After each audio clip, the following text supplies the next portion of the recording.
Isn't it great when your phone says your SD card is full and it just cuts your recording in half? So yeah, this is not supposed to be a different video. This is the same as the last one. It's just had to go back and delete some you know. Anyway, wait. Oh yeah, what's next?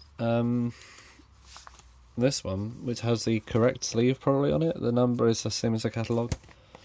It's upside down though. What we got? Oh yeah. I think I got this example out because it has the change of logo from Nixa, a product of the Pi group of companies, to a very small Nixa there with a big Pi. Maybe this is the point where they changed from the Nixa Record Co. to Pi Nixa Records or something. I don't know. We have another change as well. The 45 is no longer like that, now it's up there.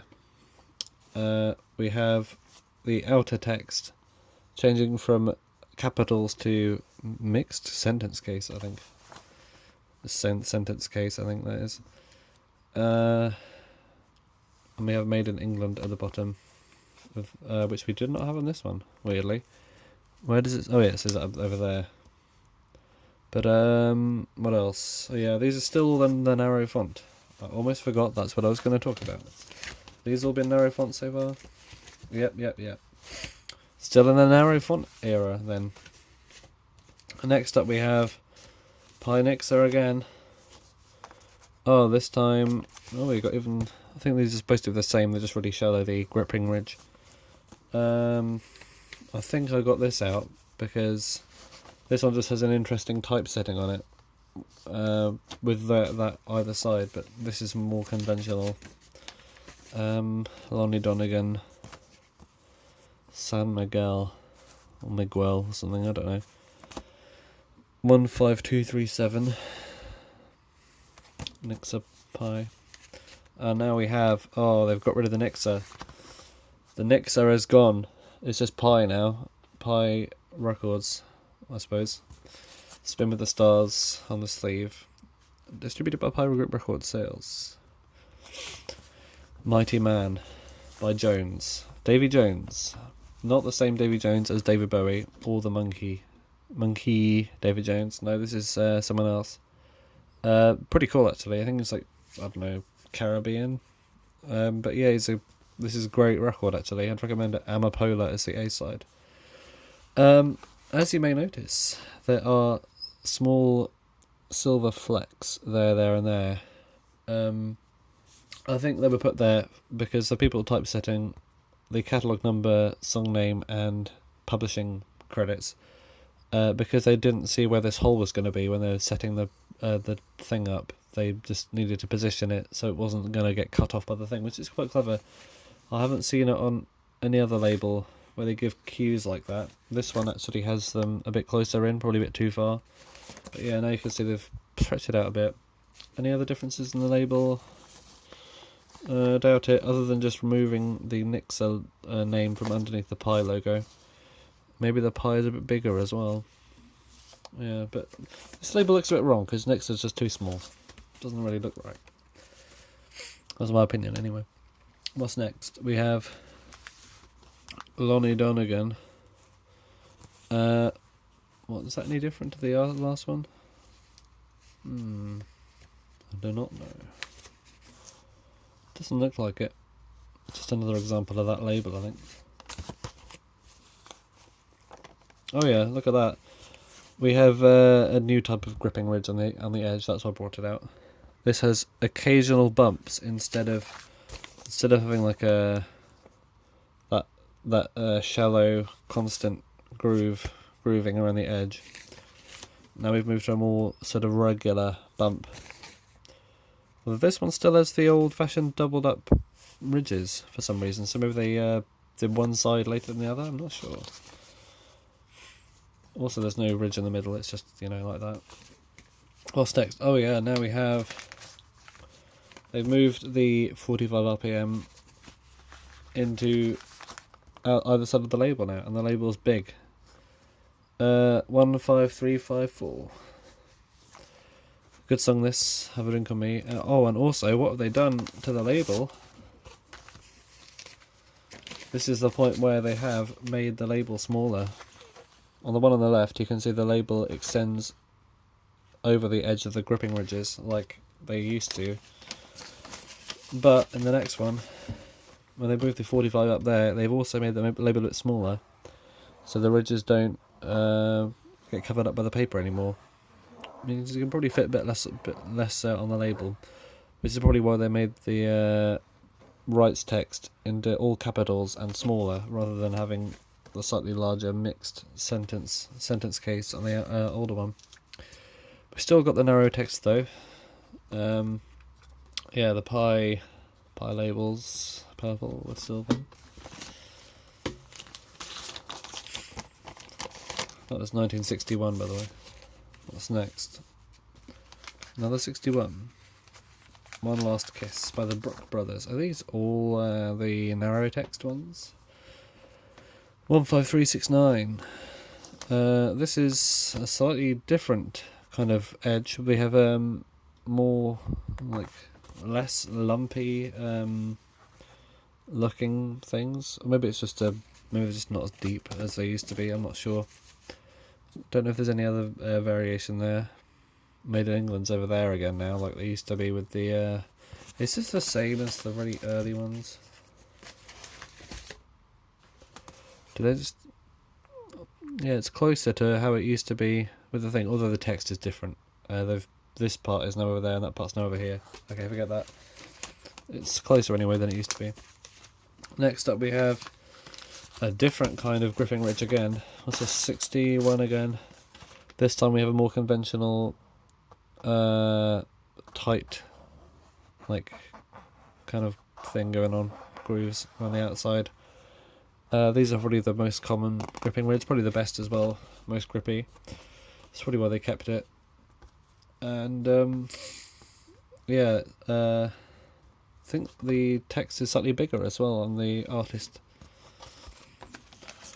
Oh yeah, look up. Next we got a copy of the same record, but instead of having the slots cut into the middle of the record, so it's an optional push-out centre for a jukebox, we have just a solid label, or a solid centre as the collectors seem to call it. Yeah, this is a nice example of one, quite clean as well. You can really see the little flecks of silver where they stop the text encroaching onto the middle of the record. But on this one they didn't need it because it's going to be solid anyway. I'm not sure how they decided which records they were going to make some solid, which they didn't. Maybe they made solid ones of everything, but they just didn't make many of them. Whew. Okay, what do we have next? Oh yeah, next we're moving on from the narrow text to the squared text. For some reason talking is giving me a headache. I think it always does actually. It's weird. Maybe I'm just talking too loud. Well, I'm not even that loud. Maybe it's just I'm vibrating my head with my voice too much or something. I don't know. But I'll probably put these in the wrong order. So let's go back to 1959. What was the equivalent? 15237. 15231. Yeah, let's go to here.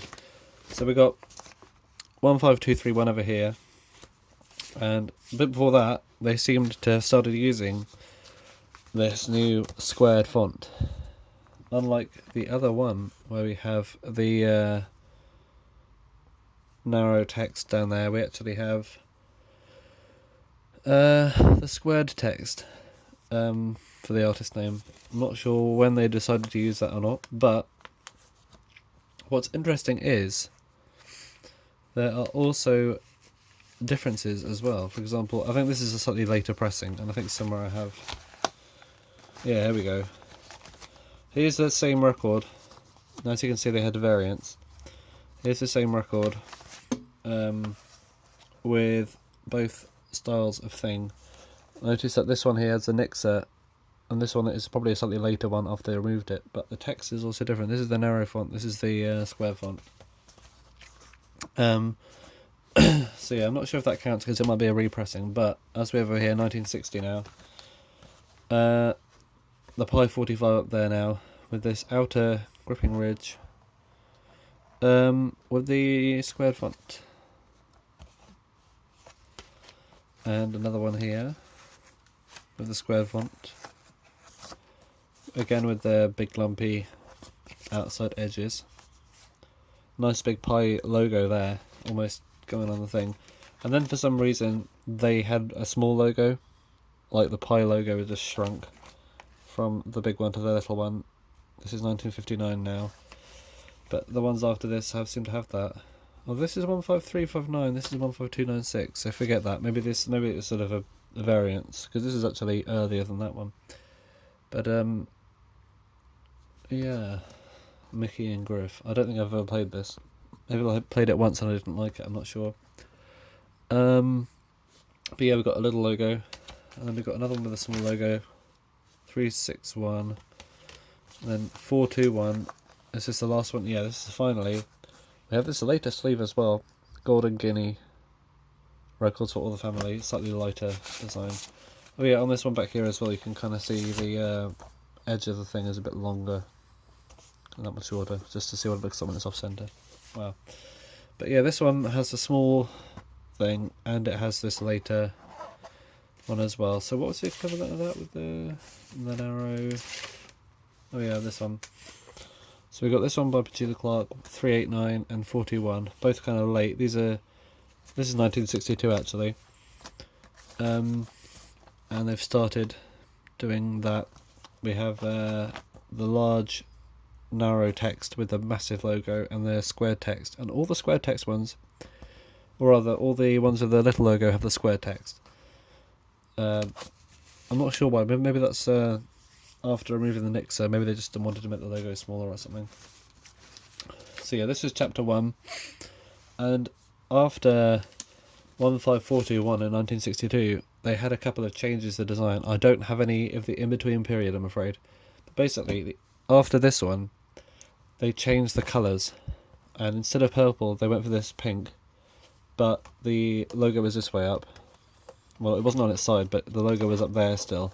And it's basically like this, but a different format. They have the leg up there. Imagine fusing these two together. So you have this format with the text at the bottom, but these colours. And that's what it was like for 1962. But then after that, I think I've got a 62 one somewhere. Maybe under one of these. Oh yeah, here we go, 1962. We have this new format, 493. Oh, so it must be a very short period, because this is 15421, and 15493 already has this new one with the new sleeve. It looks like a radiation, like a sound wave or something. Distributed by Pi Record Sales. Is that the same colour as that sleeve? Maybe it is. That's weird, isn't it? Maybe they were pre-thinking that colour. Titbits by Lonnie Donegan and Max Miller. And as you can see, interestingly, we have the two names here, both left justified, I think. If that's indeed what that means. And we still have those little flecks to stop the text getting too close to the middle of the record. But interestingly, we have unauthorized with a Z, the American spelling, which is the only one that has that for some reason. I'm not sure why does it. No, the Piccadilly also has that as well. And yeah, at this time, in around 62, yeah, there we go, unauthorized, there with a Z on the left, can you see it? We had this Pi label here, and we also had other labels as well, and I'll get to those in a minute. So that's the purple era done. That's just the Pis. Now, there were other things as well. For example, not only was there Pi Records, as you can see, based on where's that famous sleeve I had over here, hang on. The Pi group consisted of Mercury, Nixer, Vanguard and MRC. Maybe Pi International wasn't a thing yet, but oh yeah, where is it? Where's the sleeve at? Pi International as well. That was started in 58, I think. So sort of the end of the 78 era. But that's the variations of the fonts in those purple Pis. Here we have a Pi International EP with the narrow font, with Pi Records Limited at the bottom instead of Pi or Nixa Records, and that was 58, I think. It's got the grippy what's the names on it. Also some singles as well. We have a narrow font on this one, Pineapple Princess, a very annoying song by a very annoying singer, in my opinion. Good though, it's good fun. The lumpy ridges on the outside. 25061, and a bit later we have this one, the Marcells. It's Blue Moon on the other side, and it's got the square font. So we've got both variants here. We've got the narrow on the right and the squared on the left. So yeah, by 1960 and 61 they were starting using both fonts. And also we have Pi Jazz. This is an EP, a slightly earlier one that has the Pi group of companies again. It's just the same as the other one but black. Though interestingly it has the narrow font. Not narrow, it has the squared font. Maybe that's just because the text is small. Weirdly we have these little triangles at the sides of the linking points as well. I'm not sure. And a Pi Jazz black label single, 7NJ Nixa Jazz. On this, no Nixa though, it's just Pi, but it's the narrow font one. Anyway, thanks for watching this video. I'm sure it's been a video. Oh yeah, we got this as well. I'll get back to it, but that's a narrow font on that EP. This is the beginning of the 2 fonts of Pi series I'm doing. I've just come up with the name now. How very cool. Thanks for watching. I'm just going to double check something actually. Yeah, that's okay. The this 62 pressing does not have the ridge in the middle. Okay, good to know for next video.